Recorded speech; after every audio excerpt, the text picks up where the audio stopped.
All right, I think we're ready to go. Excellent. So we're doing the kids talk again today, and I was very excited to see some kids come in because I was sitting here for a while. I was like, oh, there's no kids here. So we have a couple of younger ones and a couple of older ones, and I'm hoping that they'll be willing to participate again. So when I was here a couple of weeks ago, I had some questions.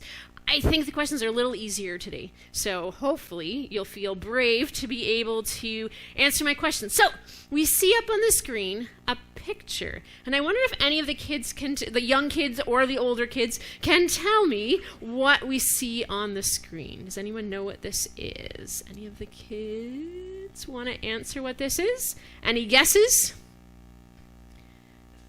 All right. So I think, we have Orville, one of our kids. Oh, we have a kid. Sorry, Orville. I'm going to go for a younger one, if that's okay. Yes. What is it? You see baby Jesus up there. Good. That's great. So what we have is what we usually call like a nativity scene. And we do see baby Jesus, and we see Mary and Joseph and the shepherds and the angel and the wise men and some animals. And we usually use this, something like this, to decorate at Christmas time. And I think it's great because it reminds us about the real meaning of Christmas and that we're celebrating that Jesus was born. But I also want to suggest that maybe it doesn't look exactly like what we see in the picture there. So one thing is that the wise men and the shepherds actually didn't show up at the same time. But that's besides the point. Not really what I want to focus on today. So today what we're focusing on is Mary and Joseph and kind of their story leading up to what we see here. So I want to remind everyone that Mary and Joseph have traveled from Galilee to Bethlehem right before this happened. Okay, so of course it's not at a time when they could have just hopped in a car or on a train or on a bus to get there, right? So they would have been walking or riding on a donkey. And so scholars believe it probably took them 4 to 7 days of walking to get there. So this is not an easy journey. And I want to remind you that it is going to be dirty because it's not paved roads they're walking on, right? So it's going to be dusty. It's going to be hot. It's hard to think of that when we had snow outside a few days ago, right? So we think about it being cold, but it was going to be hot there.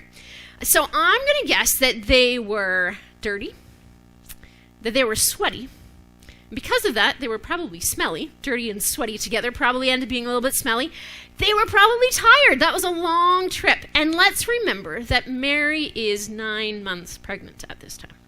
So I don't know if any of the kids have spent any time around pregnant women, but by the time you're 9 months pregnant, I've had a lot of friends who have been pregnant, and it does not seem comfortable by 9 months in today's day, right? When you have air conditioning and a nice bed to sleep in and a couch to sit on. Imagine doing that when you are riding on a donkey in a sweaty and dusty situation.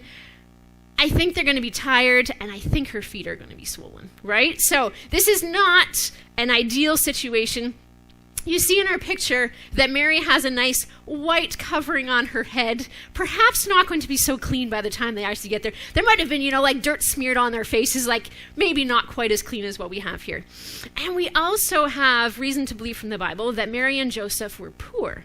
So who knows if they even would have had as nice a clothes as we see them in. Maybe they had, one set of nice clothes to dress up in on special occasions. But would you wear those clothes when you were going to take a 4-day trip walking through the dirt? Not going to be the clothes you pick, right? So they were probably in a little bit grimier clothes than we have here. They were dirtier, they were sweatier, all that sort of stuff. And there's also the fact of where we see them. So in this picture, we have a wooden kind of stable behind. And that's what we usually see with the nativity scene, is we see a stable. And it might have been a stable, but all we know from the Bible is that Jesus was laid in a manger. So that's my one other question for the kids. And we can, of any age, can answer this, but what is a manger? Do any of the kids know what a manger is? And if not, I might go with some adult answers, but let's see if any kids answer first. All right, or we have some, oh yes, what's a manger? definitely has to do with animals. That's great. So the manger was actually where the animals would eat out of, okay? So they would put the animal's food in the manger, and the animal would come along and would eat it, right? So not exactly the clean situation that we would think of for a baby to be born in today, right? We usually think about a hospital and everything's clean and sterile. Instead, it's put where the baby was put, where animals that have been like out in the wild are coming and slobbering in, right? So maybe not the most ideal situation to be laying a baby in. But we talk about this stable. It might have been a stable. It might have been a cave. It might even have been on the side of the road, because there were mangers along the side of the road. So we don't know how much protection they really had where they were staying, but not an ideal situation for sure. All right. And so we have been focusing on Mary in these last few weeks in our sermons. So we're going to talk a little bit about Mary in particular right now. And so one thing that I don't know that they necessarily show in these situations is how young Mary was. So in this day and age, women would get married at around 14 or 15, maybe even a little younger. They could have been like 12 or 13. And so because Mary wasn't married at this point in time, we're guessing that she is probably around that age. And that's not much older than some of you girls here, right? So, I mean, it's a different time, right? But just to think about that she is pregnant, about to have to take care of a baby, like that seems like a big responsibility for someone so young.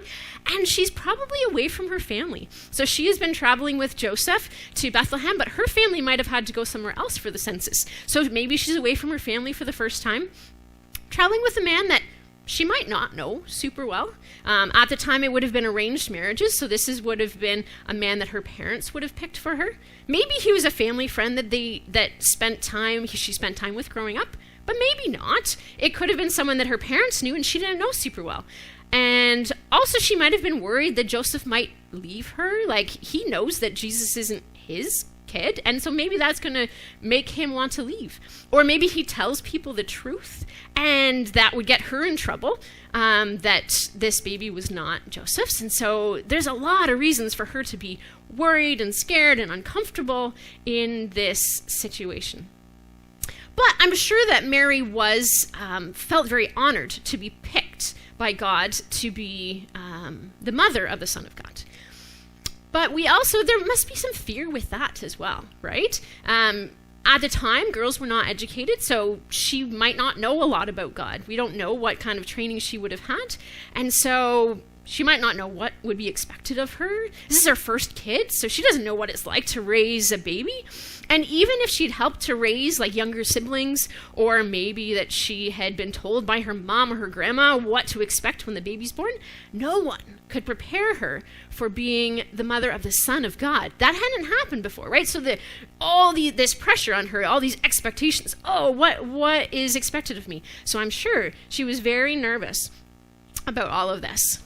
And then I just want to think a little bit about after the baby's born. So clearly she has been in a lot of pain. She is exhausted, maybe a little grumpy, who knows, but also loving the fact that she has her baby in her arms. And I'm sure the first thing she would want to do is introduce her baby to her family. But of course they're not around. But you know who does show up? Strangers. Does she really want to be entertaining strangers right now? This is the last thing she wants, is these people coming that she's never met before. And not only just that they were strangers, but they were shepherds. And shepherds at the time weren't very well respected. Like, it was kind of like, ooh, the shepherds visited you? Why would you want the shepherds there? Right? So it was like not a good thing that the shepherds were visiting as far as other people were concerned, right? So it wasn't an ideal situation. So basically what happens when we have a picture like this is we like to kind of clean up Christmas, right? We want to make it look pretty and look nice and very presentable. But I want to suggest that the actual picture was maybe a little bit dirty, a little bit messier than what we expect. But the nice thing about that is that it means that like God uses situations and people that we wouldn't expect, right? And so this is not what we would have, well, even the pretty version is maybe not what we would have chosen. For the Son of God to be born, we would want to have someone that was rich, and we know that Mary and Joseph weren't necessarily all that well off, right? We would have wanted someone with experience, knows what they're doing, educated, all this sort of stuff. But that's not who God chose. And so, if at any point in time you're feeling like, oh, I'm not good enough for God to use me, or sometimes we even might judge other people and be like, oh, God can't use that person, it's exactly the type of people that God wants to use, because he is all about the messy dirtiness, and that's the kind of situations that he wants to use. So if you see a nativity scene this Christmas, I want you to think about that, about how God can use the situations and the people that we wouldn't expect. And this leads nicely into my next task, which is to light the candles. So if anyone was here 2 weeks ago, I wasn't so keen to light the candles because I don't have a lot of experience lighting matches, and I was like, I don't want to do it in front of an audience. So I get to try again. So we are lighting these Advent candles. And we light one every week. So now this is the 3rd week of Advent. So I now have to light 3 candles instead of the one that I could have done 2 weeks ago. So we'll see how this goes.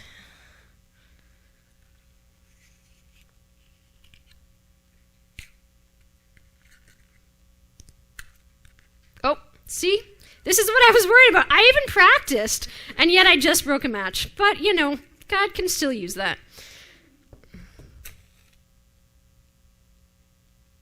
1, 2,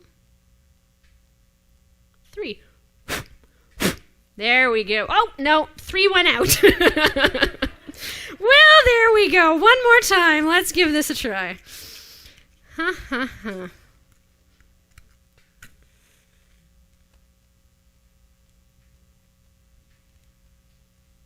All right.